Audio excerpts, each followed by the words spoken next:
A quick reminder that there are multiple levels to the idea that freedom is not free. The freedom we enjoy in the United States of America has been fought for repetitively again and again and again and again and again by everyone from soldiers and our military commanders to everyday people here in the country. So there's the military aspect to that. But freedom is also not free, because freedom comes to those who bear the responsibility for it. If you think about a typical human society, there's only really one primary category of people who receive things free without having to work for it. And that would be babies, infants, toddlers, small children. So, but they have no agency. They have no voice and no choice and no power. That's why they get everything for free, because they can't earn it for themselves. As you get older, you begin to take on the responsibility to earn the freedom. And that's something that far too many people in America have forgotten. This is why we're having so many problems right now. Hard work is the underlying obligation requirement for a person to receive. This is true for all societies. There's such a ridiculous childishness going on right now in the imaginary minds of so many people who they're imagining a past that doesn't exist while ignoring the historical evidence that contradicts what they want to believe was true. So there was never a Native American tribe in the North American continent pre-European arrival that tolerated adults who did not contribute to the absolute maximum of their capacity to do so.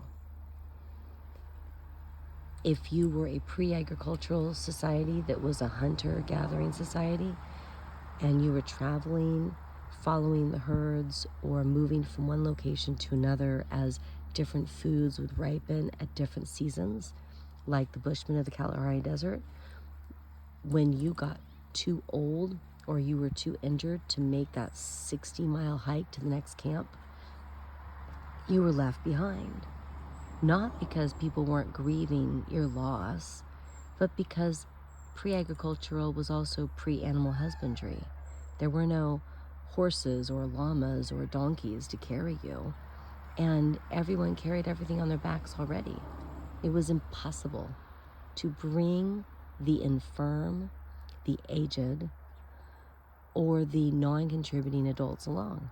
If you, like, literally, let's say you had a brain injury and you got kicked by a zebra, and so now you were behaving like mentally ill, like just could not carry your obligations as an adult.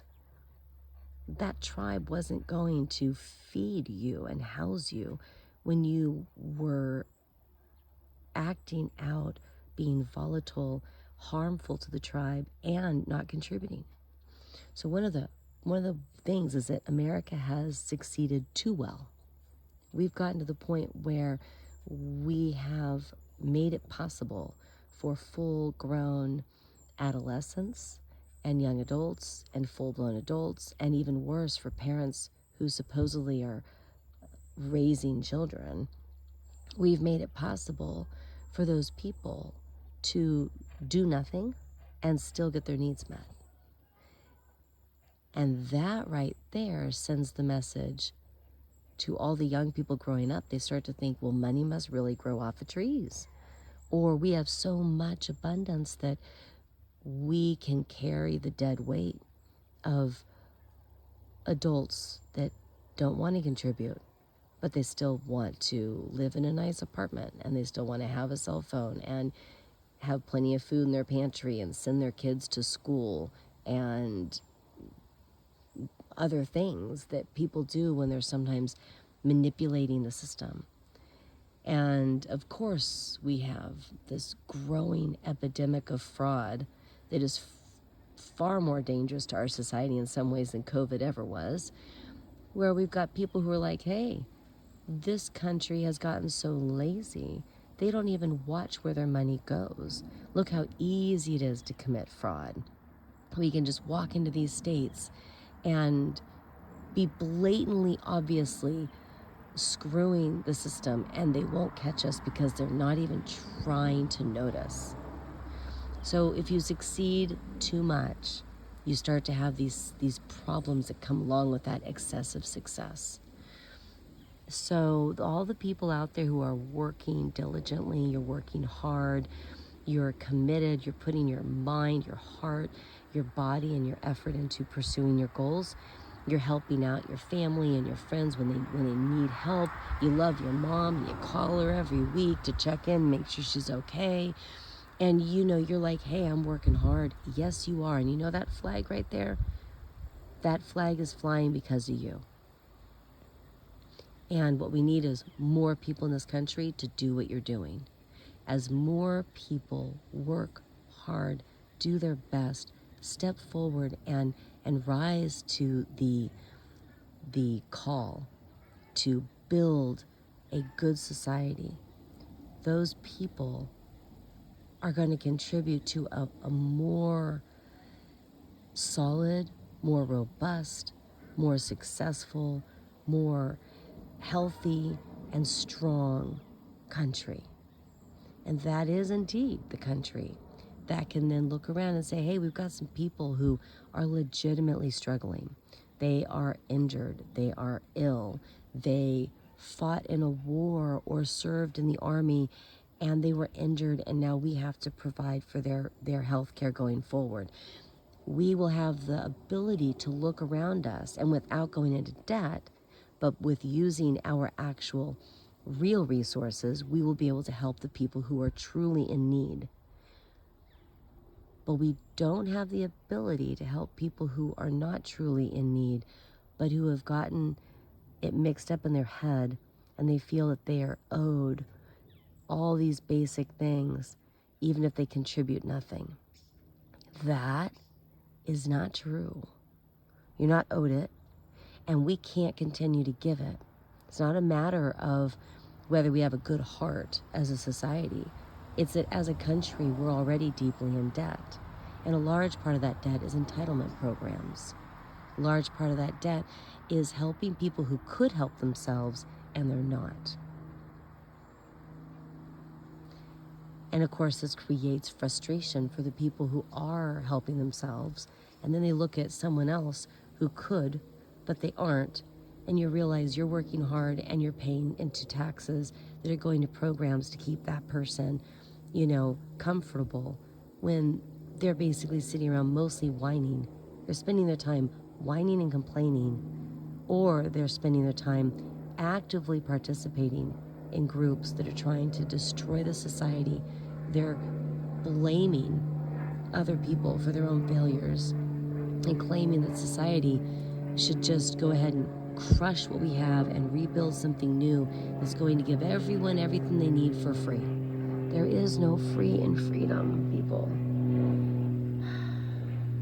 This flag, I waited years to fly this flag. When I was married to a person who was very, very vociferously anti-America and very angry at our country, I asked once if I could fly a flag. The answer was a clear no, and I didn't ask again. There was no point in having an argument about it. But it is now 1 year past my divorce, and I have this flagpole on my property. And I'm flying that Washington state flag that has the image of George Washington on it, because that flag indicates that even though we are on the other side of the continent, we here in the state of Washington, we are also linked to and connected with the origin of our country, the east coast of our country. This is a sign of unity. The flag itself is a sign of unity. There's a star up there for each state of the union. So the real question is, what can you do in your life to improve unification in our nation? Ask not what your country can do for you, but what you can do for your country.